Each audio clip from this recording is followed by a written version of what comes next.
అనకాపల్లి జిల్లా నర్సీపట్నం నియోజకవర్గం బలిఘట్టం ఉత్తర వాహిని వద్ద నిర్వహించిన యువ సమ్మేళన కార్యక్రమంలో రాష్ట్ర శాసనసభ స్పీకర్ చింతకాయల అయ్యన్న పాత్రుడు పాల్గొన్నారు. ఈ కార్యక్రమంలో భాగంగా ఆయన చేతుల మీదుగా మొక్కలు నాటి జ్యోతి ప్రజ్వలన చేసి కార్యక్రమం ప్రారంభించారు. సత్యసాయిబాబా సేవలు ఎనలేనివని స్పీకర్ అయ్యన్న పాత్రుడు కొనియాడారు. రాష్ట్రంలో 1008 గ్రామాలు దత్తత తీసుకుని సేవా కార్యక్రమాలు నిర్వహిస్తున్నట్లు పేర్కొన్నారు.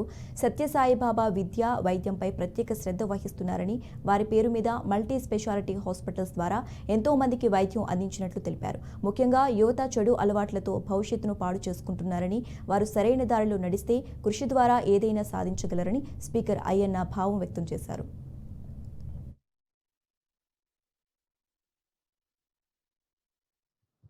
అలాంటిది మహానుభావుడు ప్రపంచవ్యాప్తంగా భక్తులు సంపాదించాలంటే ఇది చిన్న విషయం కాదు, సామాన్య విషయం కాదు.